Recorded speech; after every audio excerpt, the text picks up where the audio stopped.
Savage X Revenge. Welcome to Savage X Revenge, where broken hearts don't just heal, they ignite into a fiery inferno of payback. Ever been betrayed so badly you wanted to burn the whole world down? Listen to my story, a tale of love, deception, and a revenge plot so sweet, it'll make your teeth ache. Betrayal doesn't destroy you, it's how you react to it that determines your future. I'm John Miller, 38 years old. These days, I'm a mergers and acquisitions lawyer here in New York City. My life is all numbers, multi-million-dollar deals, and fancy parties. But it wasn't always champagne wishes and caviar dreams.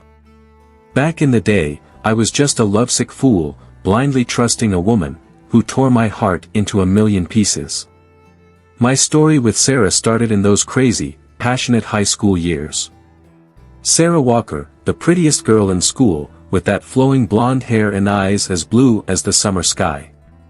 I, a total bookworm, was completely smitten from the first time I saw her. I wasn't exactly Sarah's usual type. I wasn't the quarterback, and I sure wasn't some guitar-shredding rock star. I was just a smart, hard-working kid, and, maybe a little shy. So, when she asked me to the Valentine's Day dance sophomore year, I thought I was hallucinating. It was a dream come true, something unbelievable. I prepped like crazy for that night.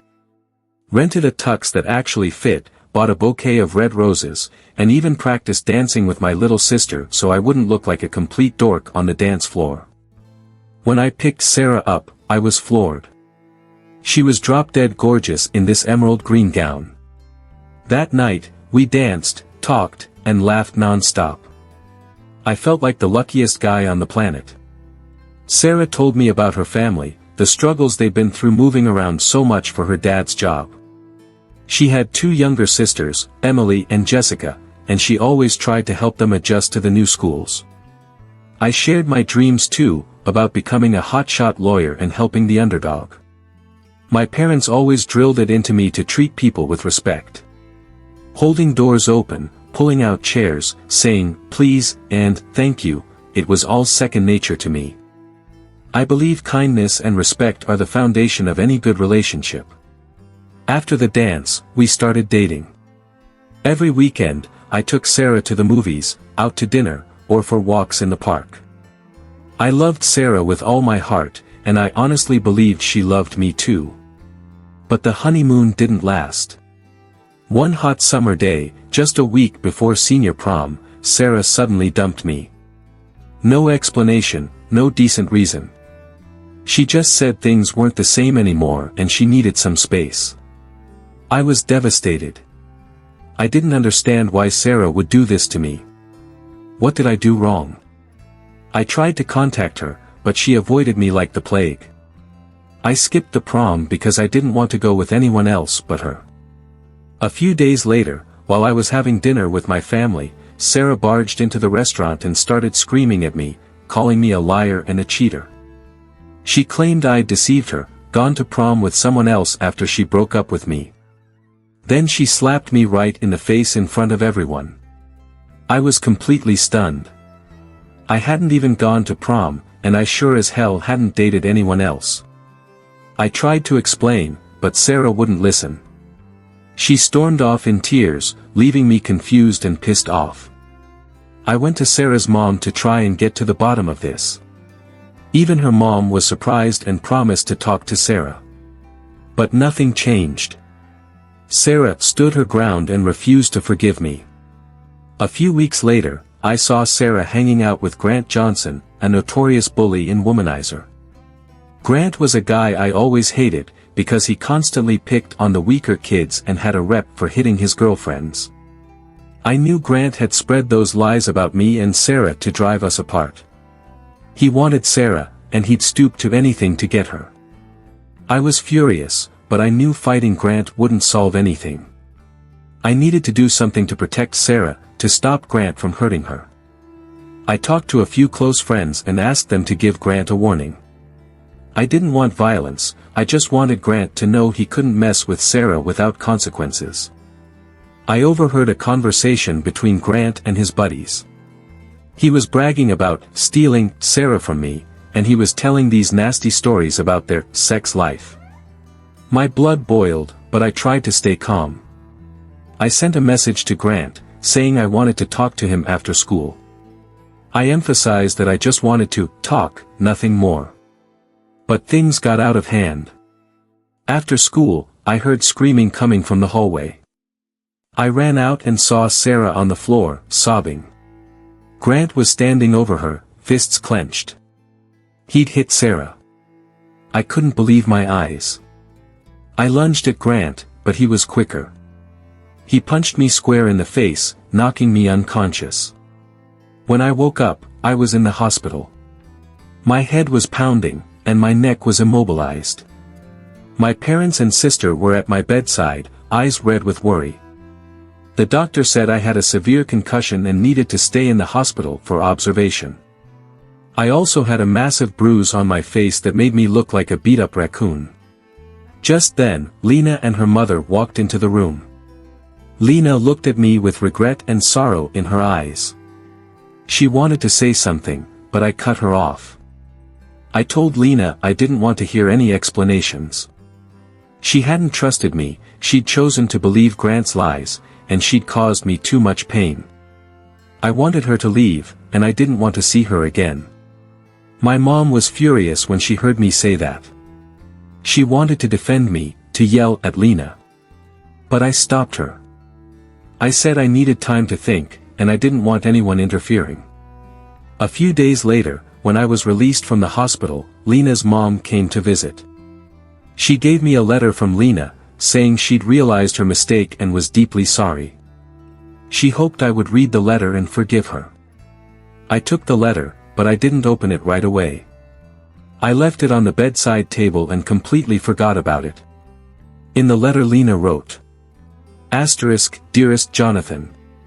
I know no words can express how sorry I am for what I did to you. I was so stupid to believe Grant's lies and not give you a chance to explain. I hurt you, and I blame myself so much for it. I know I don't deserve your forgiveness, but I still hope that someday, you'll understand and forgive me. I'll do anything to make up for my mistakes, and I'll prove to you that I've changed. I love you, Jonathan. I'll always love you. Lena, **. A few weeks later, when I went back to school, I tried to avoid Lena. I didn't want to see her, I didn't want to remember the painful things that had happened. But Lena wouldn't give up. She always tried to approach me, apologize, and beg for my forgiveness. One day, Lena stopped me in the hallway and said, "Jonathan, I know you're really angry with me, and I don't blame you. But I want you to know that I broke up with Grant, and I reported him to the police for his violence. He's been arrested and will be held accountable for it." I looked at Lena, and I saw sincere remorse in her eyes. I knew she was truly sorry for what had happened. But I still couldn't forgive her. I told Lena I needed time to think, and I'd contact her later. But in my heart, I knew it was over. I couldn't go back to Lena, couldn't trust her again. The college years flew by. I focused on my studies and building my career. I went to law school, graduated with honors, and started working at a prestigious law firm in New York City. I tried to forget about Lena, but her image still haunted me. I dated other women, but no one could replace Lena's place in my heart. One day, I got a call from Lena's mom. She said Lena was having a hard time in life, and she needed my help. Lena had dropped out of college to follow a guy, and she'd been tricked and abandoned by him. She had no money, no job, and nowhere to go. I was surprised to hear this. I didn't expect Lena's life to turn out so bad. I thought a lot about it, and finally, I decided to help Lena. I wasn't doing it because I still loved her. I was doing it because I'm a good person, and I couldn't leave someone in need. Moreover, I wanted to prove to myself that I'd moved on from the past and that I wasn't haunted by Lena anymore. I contacted Lena and invited her to New York. I let her stay in my apartment, helped her find a job, and supported her financially. Lena was grateful for my help. She tried to change herself, and she became a better woman. She went back to school, found a stable job, and rebuilt her life. Lena and I became friends. We often went to dinner, saw movies, and talked to each other. I gradually forgave her, and I learned how to accept the past. But I still couldn't love Lena like before. I'd been hurt too much, and I couldn't trust her again. I knew we couldn't have a future together. And then, one fateful day arrived. I was working at the office when I got a call from an old friend. He said he'd seen Sarah with a strange man in a fancy restaurant. The man wasn't her husband. I was so shocked I couldn't speak. I couldn't believe Sarah would cheat on her husband. I was disappointed and angry. I decided to find out the truth. I hired a private investigator to follow Sarah, and I found out she'd been having an affair with that man for a long time. I was heartbroken to learn the truth. I'd loved Sarah so much, and I'd always believed she was a good person. But now, I realized I was wrong. Sarah wasn't the person I thought she was. She was a liar and a cheater. I decided to take revenge. I wanted Sarah to pay for what she'd done. I wanted her to suffer the pain I'd been through. But I didn't want to take revenge in a stupid and violent way. I wanted to take revenge in a smart and effective way. I wanted to make Sarah regret betraying me. I planned my revenge meticulously and carefully. I took advantage of all the relationships and resources I had. I prepared everything to make sure my plan would succeed. And then, the day of revenge arrived. I'll tell you the details of my revenge plan in the next episodes. Stay tuned to Savage X Revenge to find out how this story ends. You won't be disappointed. Have you ever felt like getting revenge on an ex? Share your story in the comments below. After finding out about Sarah's affair, I lost sleep for weeks. Anger and disappointment ate away at me from the inside. I just couldn't understand why Sarah would do such a thing. She had a good husband, a happy family, a stable life. Why would she risk it all for a secret, deceitful relationship? I knew I had to do something. I couldn't sit back and let Sarah continue living a lie. I needed to expose her true colors, to show everyone that Sarah wasn't who they thought she was. But I also knew I couldn't act impulsively. I needed to plan carefully, to ensure my revenge wouldn't have negative consequences for myself and those around me. I decided to reach out to an old friend, David, a cybersecurity expert and private investigator. David was smart, discreet, and had the skills I needed to carry out my plan. I told David my story with Sarah, her betrayal, and my determination for revenge. David listened attentively, without interrupting. When I finished, he said, "John, I understand how you feel. Betrayal is one of the worst things a person can experience. But you need to calm down and think carefully before you act. Revenge might give you temporary satisfaction, but it can also have unintended consequences." I knew David was right. But I couldn't change my decision. I told David I'd thought about this a lot, and I knew revenge was the only thing that could bring me peace. David sighed and said, "Okay, if that's what you want, I'll help you. But you have to promise me you won't cross the line, and you won't do anything that could endanger yourself." I promised David I'd be careful and wouldn't do anything illegal. Then, we started planning. David used his skills to hack into Sarah's email and phone accounts. He gathered a lot of important information, including messages, emails, and photos proving Sarah was having an affair. I was shocked when I saw the evidence. I couldn't believe Sarah could do such things. She was texting lovey-dovey messages to her lover, sending him suggestive pictures, and even planning to run away with him. I felt like I'd been stabbed in the heart. Pain and disappointment surged through me. I wanted to scream, to destroy everything around me. But I knew I couldn't let my emotions control my actions. I needed to stay calm and continue with my plan. After gathering enough evidence, David and I started planning how to expose the truth.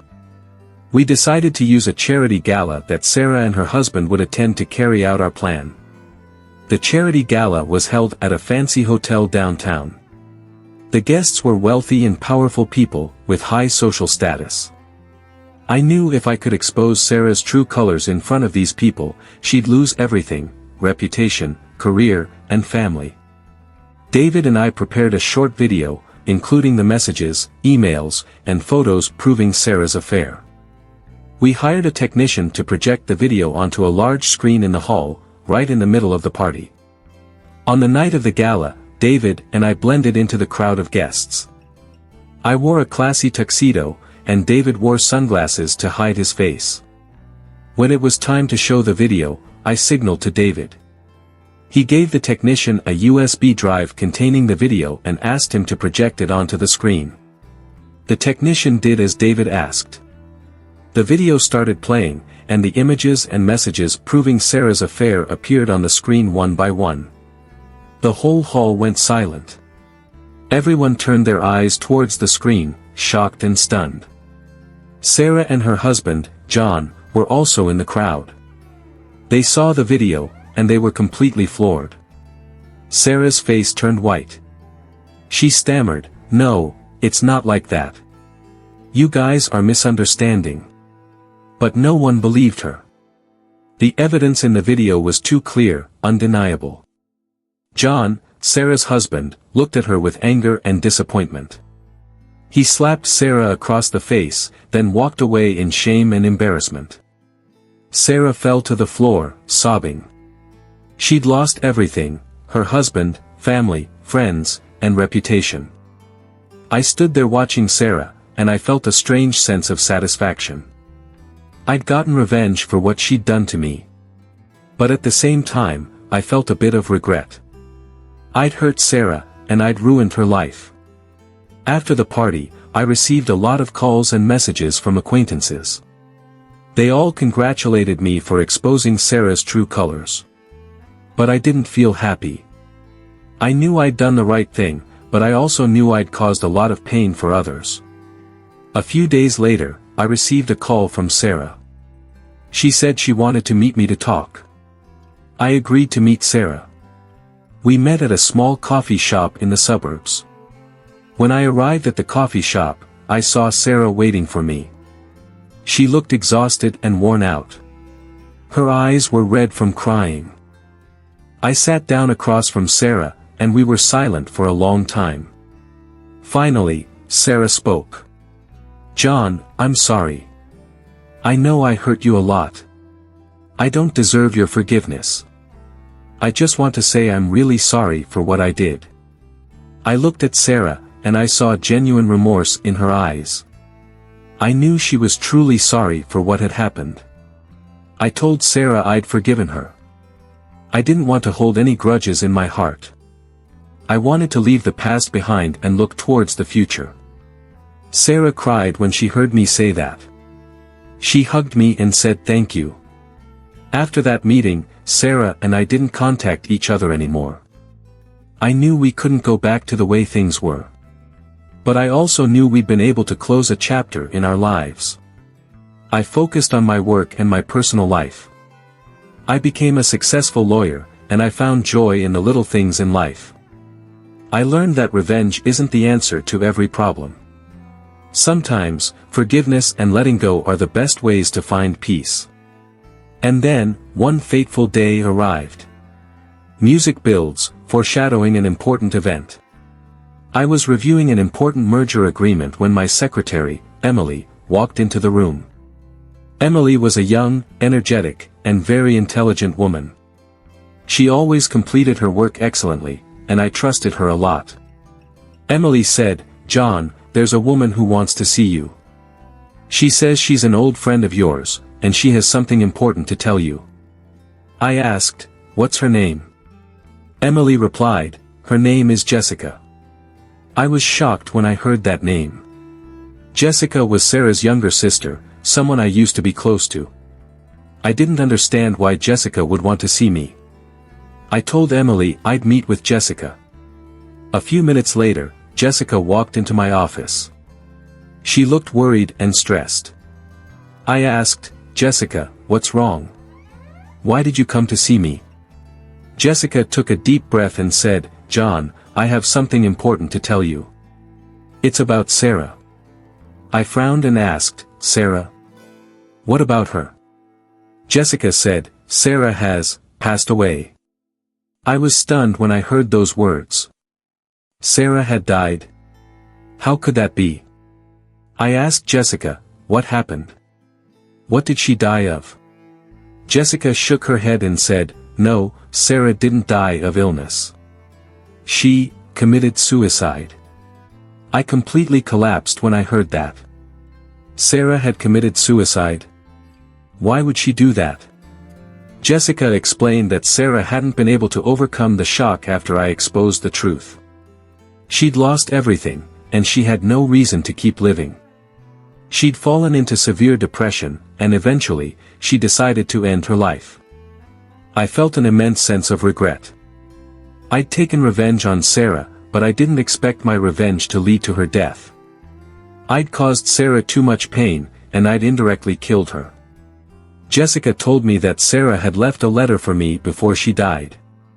She wanted me to know that she'd forgiven me, and she hoped I would forgive myself. I took the letter from Jessica, and I read it right there. In the letter, Sarah wrote, "Dearest Jonathan. I know I hurt you a lot. I'm sorry for everything I caused you. I don't deserve your forgiveness, but I still hope that someday, you'll understand and forgive me. I've decided to end my life. I know this is a selfish act, but I have no other choice. I can't live with this pain and shame any longer. I want you to know that I've forgiven you. I don't blame you for exposing the truth. I know I was wrong, and I have to take responsibility for my actions. I hope you'll forgive yourself. Don't blame yourself for my death. I made this decision alone, and no one is to blame for this. I love you, Jonathan. I'll always love you. Sarah, **. I cried when I read Sarah's letter. I felt an indescribable pain. I'd lost a friend, a lover, and an important part of my life. I decided to change my life. I wanted to live a more meaningful life, a life Sarah would be proud of. I started doing charity work, helping the poor and unfortunate. I participated in social activities, and I tried to make the world a better place. I learned that life is too short to waste on grudges and revenge. Instead of revenge, we should forgive and let go. Instead of blaming, we should love and help each other. I found peace in my heart. I forgave Sarah, and I forgave myself. I accepted the past, and I looked towards the future. I know Sarah will never be forgotten. But I also know I did everything I could to make amends. I've lived a good life, and I've tried to make the world a better place. I hope my story is a lesson to everyone. Don't let hatred and revenge control your life. Forgive, let go, and love each other. Only then can we find true peace and happiness. But wait. The story doesn't end there.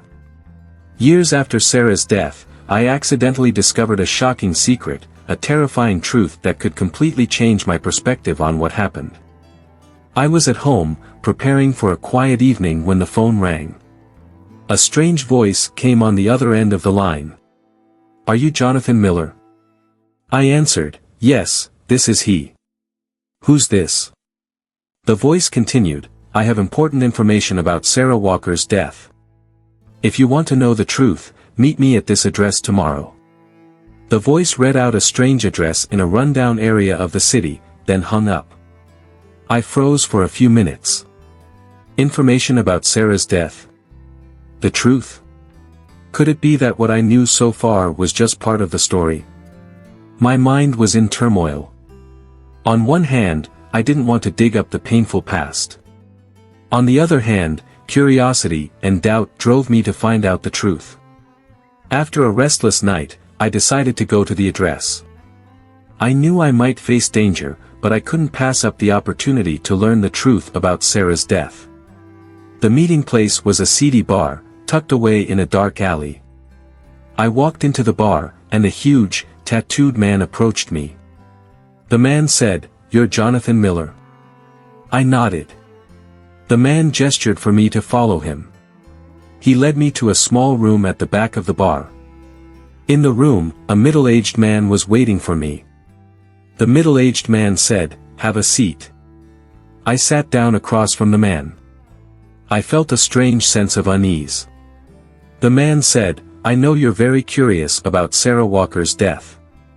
I'm going to tell you the truth, but first, I want you to know that I don't intend to harm you." I asked, "Who are you? And why do you know about Sarah?" The man replied, "I'm a private investigator. I was hired to investigate Sarah Walker's death." I asked, "Who hired you?" The man said, "I can't reveal the identity of my client. But I can tell you that that person is very interested in Sarah's death." I asked, "So, what's the truth? Did Sarah really commit suicide?" The man shook his head and said, "No, Sarah didn't commit suicide. She was murdered." I was shocked to hear those words. Sarah was murdered? Who killed her? Why? The man said, "I have evidence proving it. I found a video recording of Sarah being killed. The person who killed her was..." Music builds to a climax. Who killed Sarah? And why?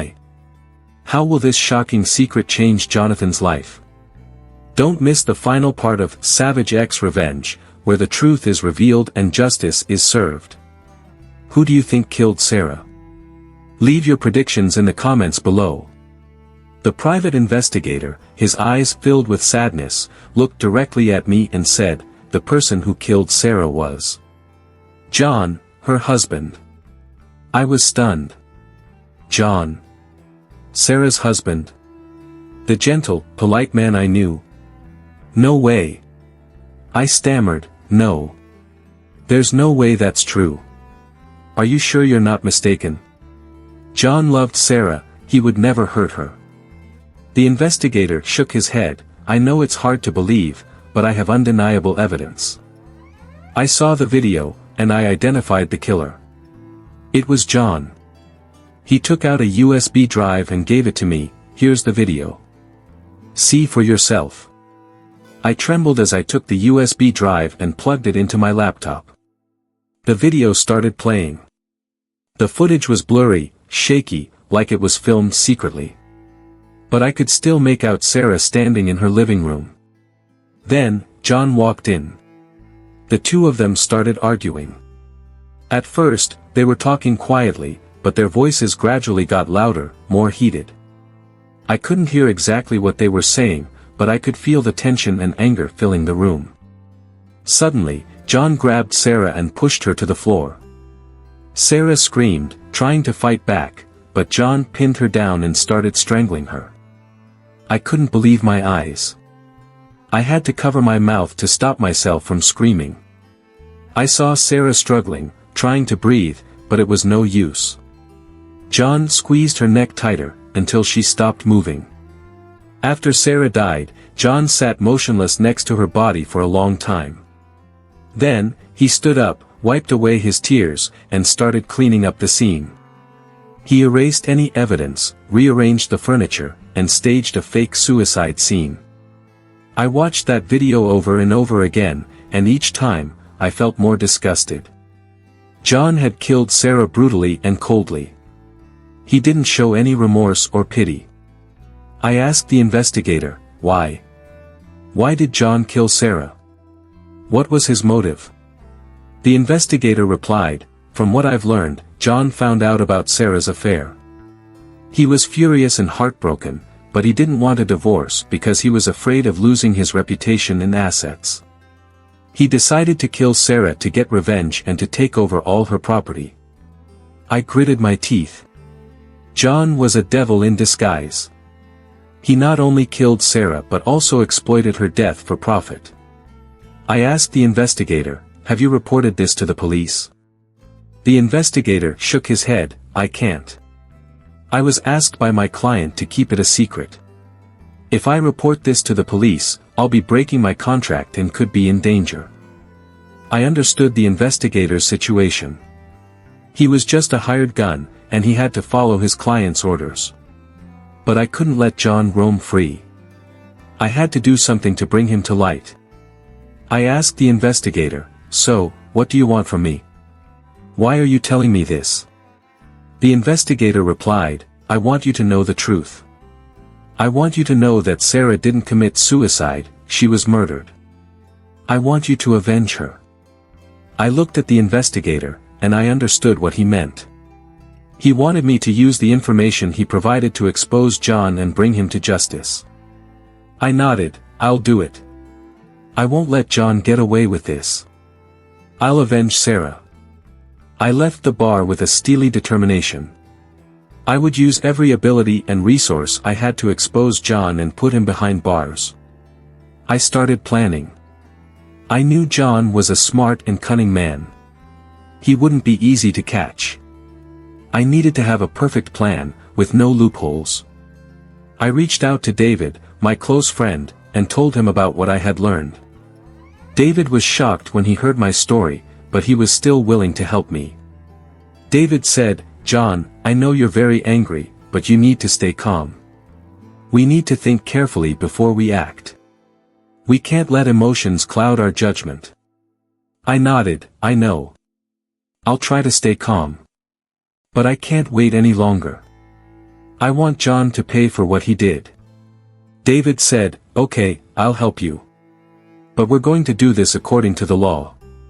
We'll gather evidence, hire lawyers, and take the case to court. We won't do anything illegal." I agreed with David. I knew that was the only way to ensure John would be punished appropriately. David and I started gathering evidence. We hired the best lawyers to help us prepare for the trial. We interviewed witnesses, collected relevant documents, and analyzed the video the investigator provided. After months of preparation, we were ready to take the case to court. The trial of John attracted widespread public attention. Everyone wanted to know the truth about Sarah's death. During the trial, we presented all the evidence we had gathered. We played the video, presented witness testimony, and analyzed the relevant documents. John tried to deny the charges, but the evidence we presented was too convincing. He couldn't deny it anymore. Finally, the court found John guilty of first-degree murder. He was sentenced to life in prison, with no possibility of parole. I felt a deep sense of satisfaction when I heard the court's verdict. John had paid for what he had done. Justice had been served. I visited Sarah's grave. I placed a bouquet of white roses on her grave and said, "Sarah, I've avenged you. John has been arrested and will be held accountable before the law. You can rest in peace now." I felt a great burden lifted from my shoulders. I had fulfilled my promise to Sarah. I had avenged her, and I had brought justice to the world. But I also knew that revenge couldn't bring me true peace. Peace only comes when I forgive John, and forgive myself. I thought a lot about it. I realized that John was also a victim. He was blinded by anger and jealousy, and he made a terrible mistake. I decided to forgive John. I didn't want to hold any grudges in my heart. I wanted to leave the past behind and look towards the future. I also forgave myself. I realized that I wasn't to blame for Sarah's death. I had done everything I could to help her, but I couldn't prevent what had happened. I found peace in my heart. I forgave everyone, and I accepted the past. I was ready to start a new chapter in my life. I continued working at my law firm. I became a successful lawyer and was respected by many people. I also found new love. I met a wonderful woman named Emily, who helped me overcome the difficulties in life and find happiness. Emily and I got married and had a happy family. We had 2 children, a boy and a girl. We lived a peaceful and happy life. I learned that life is a precious gift. We should cherish every moment and live a meaningful life. We should love, forgive, and help each other. I had overcome the painful past and built a bright future. I had proven to myself and to everyone that revenge isn't the answer to every problem. Forgiveness and love are the only paths to true happiness. And that's my story. A story about love, betrayal, revenge, and forgiveness. A story about a journey to find true peace and happiness. I hope my story has given you a meaningful message. Remember, betrayal can cause deep wounds, but it can't destroy you. It's how you react to it that determines your future. Forgive those who have hurt you, and forgive yourself. Let go of the past and look towards the future. Love, help, and cherish those around you. Only then can you find true peace and happiness. Jonathan's story has ended, but the lessons it provides linger in our minds. Have you ever experienced betrayal? How did you deal with it? Do you believe in revenge? Or do you believe that forgiveness is the best way? What advice do you have for people facing betrayal? Share your thoughts and experiences in the comments below. Your sharing can help others who are struggling. Don't forget to like and subscribe to the Savage X Revenge channel to not miss other fascinating and meaningful stories. Your support is our motivation to continue bringing quality content.